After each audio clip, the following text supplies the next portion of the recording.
So our approximate calculations led to a temperature for Earth that was in the right ballpark, was a little bit too cold. We're going to go into a little bit more detail in this clip. The Earth is warmer than the 254 Kelvin that we computed before. This means, because we can't suspend the Stefan Boltzmann law, that the Earth radiates more energy than we computed the Sun deposits upon it. Now this is an unbalance of energy. This couldn't last for long. The Earth would just continue to cool until equilibrium set in. How does it avoid cooling off? Well, the Earth is wrapped in a blanket called the atmosphere. The way that the atmosphere keeps the Earth warmer than it would otherwise be is called the greenhouse effect. We hear a lot about it. Let's see that we can actually understand it using the physics we've learned. The nature of the greenhouse effect is that the incoming light, the sun at 3000 degrees Kelvin, produces most of its energy in visible light. And this penetrates the atmosphere. We talked about visible light penetrating the atmosphere and is absorbed by the ground, heating up the ground. The ground, in turn, radiates mostly infrared light because the ground is at 300 Kelvin, not 3000. And this infrared light we saw when we talked about the optical properties of the atmosphere is, to a large extent, absorbed by the atmosphere. Well, this heats the atmosphere, and the atmosphere then radiates because the atmosphere is warm. But some of the heat that the atmosphere radiates goes out into space. Some of the heat is re-radiated back towards the surface, warming the surface. The net result is that the surface is warmer than would be a black body that lost as much energy to space as does the Earth. This might sound, or should sound, confusing to you. I know it confuses the daylights out of me, but what usually helps me is to do a calculation. So let's try to do a calculation and see if physics explains to us how this greenhouse effect works. So let's do a simple model. Our simple model will have two components. It'll have an atmosphere that is transparent to visible radiation, but absorbs a fraction, G, I'll call it the greenhouse fraction, of infrared radiation that hits it. And then we'll have a surface.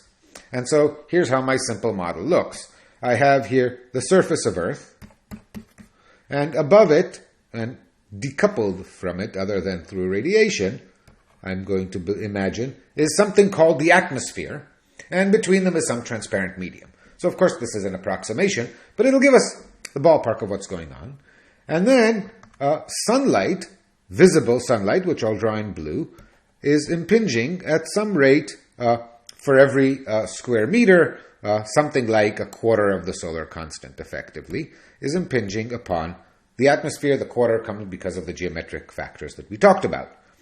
Now, the atmosphere is transparent to this, so this light goes right through the atmosphere, and indeed, some fraction of it is reflected. Some of it might bounce off the clouds, so there's some contribution by clouds to the albedo, some contribution by the ground and the oceans and ice caps, and the visible reflected radiation goes off into space. The net result is that there is a flux, which I will call F in, which is something we computed, the amount the power per square meter of visible light that comes in and is absorbed by the ground, heating the ground. So far, the atmosphere has played no essential role, but here things become interesting. Now, the ground, of course, being a warm object, radiates that light up as infrared radiation, so there's a power, sigma, T ground to the fourth, will give the ground a temperature of T ground. Let's give it a temperature of T ground. And we will give the atmosphere a temperature T atmosphere, which need not be the same. And the ground will radiate at the rate that Stefan Boltzmann tells it to radiate. And now the news is that this doesn't go directly into space. It impinges upon the atmosphere, where a fraction G of this radiation is actually absorbed and goes to heating the atmosphere, whereas a fraction 1 minus G goes out into space. So far, so good, but now we have a warm atmosphere at a temperature TA, and this too radiates. We'll imagine that it too radiates like a black body, so there is a flux of sigma times the atmospheric temperature to the fourth in every direction emitted by the atmosphere, this layer, this imaginary layer that I've called the atmosphere. And of course, this gets lost to space. The infrared light that's directed down, it's directed in all directions, but eventually what's directed up goes out to space. What's directed down will eventually hit the ground and be absorbed because the ground is absorbent. of both infrared and visible radiation. And now what do we need to do? This is our picture, and what we need to do is use the fact that both the temperature of the surface and of the atmosphere are going to be constant to find equilibrium conditions. We can do some elaborate physics here, and I consider this a good thing. And so what do we have? Well, we have equilibrium conditions for the surface and for the atmosphere separately. For each of them, the incoming power must equal the outgoing power. So, for example, for the ground, the incoming power has two pieces. It has incoming visible radiation from the sun at a rate Fin, which we computed before, plus the infrared light it absorbs from the atmosphere, and that must equal the rate at which the ground radiates. And for the atmosphere, it loses energy both to space and back down to the ground, and that must equal the rate at which it absorbs energy. So we have two sets of equations. I'll erase the model so that we can see them more clearly in a minute. But this is the equilibrium condition that says that what the ground emits is equal to the sum of the two sources from which it absorbs. And this is the equation which says that what the atmosphere emits in both directions is equal to what it absorbs. Let's clear out this nonsense. And now we have just two equations to solve. And these will determine both the temperature of the atmosphere and the temperature of Earth. And so the first thing I will do is I will move this 2 over here. And now I recognize that I can take this sigma Ta to the fourth, plug it in for that sigma Ta to the fourth, get an equation that has nothing about the atmosphere in it and is all about the temperature of the surface, and it will be sigma T surface to the fourth is equal to G over 2 sigma T surface to the fourth plus Fin.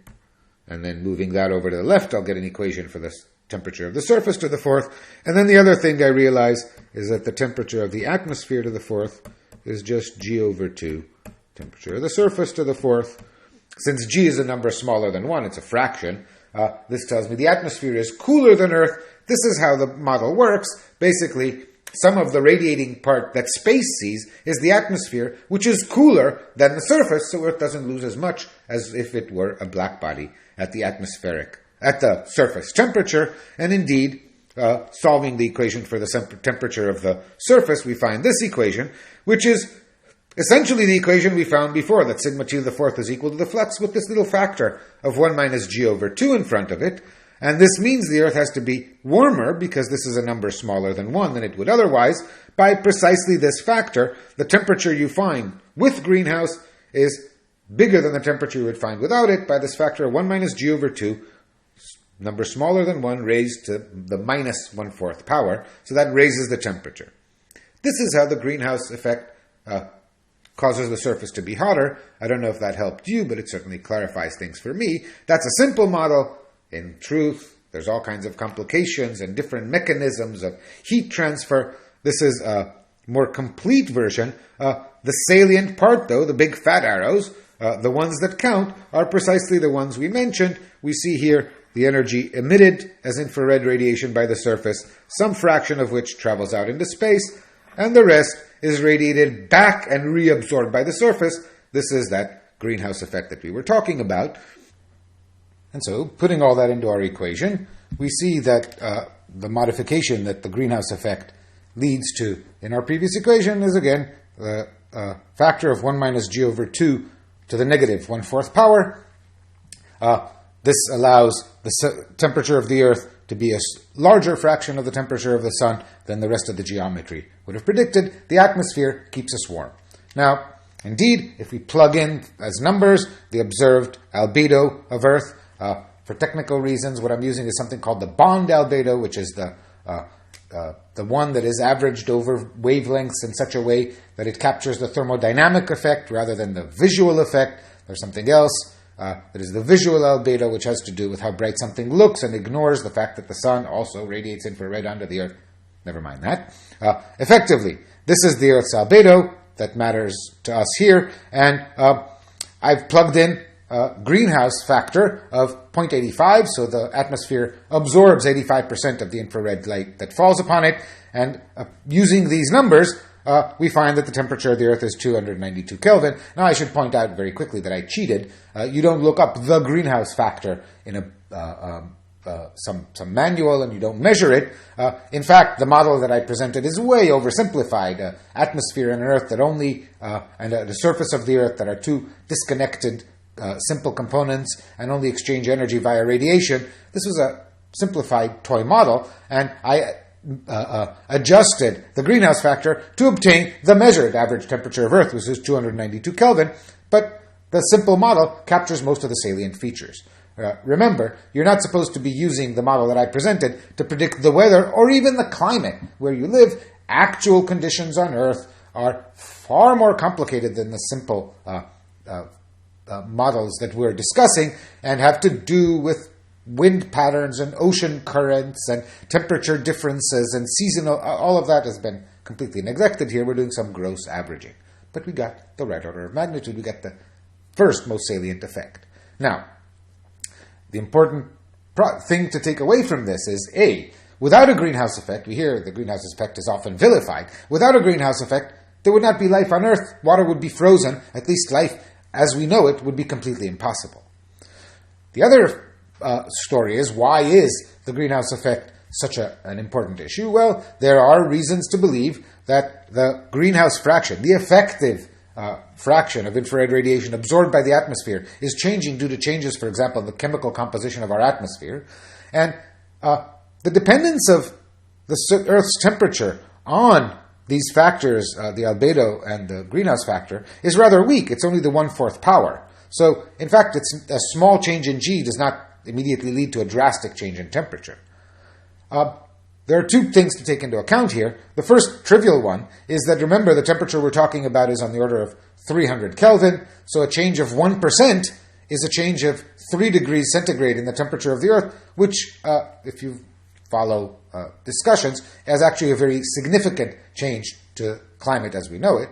But there's another thing that underlies people's concern, is that, for example, a slight increase in the greenhouse factor would slightly raise the temperature of Earth by a few degrees, say. This would cause, for example, increased melting of polar ice caps.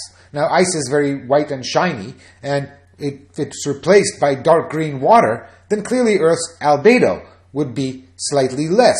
So Earth would reflect less of the light that falls upon it. This means that a small increase in G can lead to a small decrease in A, which again both contribute to the raising of Earth's surface temperature. So there are nonlinearities and feedback mechanisms that we are concerned with. They are far deeper into the details than what our simple model captures. But it's pleasing to know that our simple understanding of Stefan Boltzmann law, geometry, and a simplified model of the Earth can capture the essence of this very important issue that people keep talking about.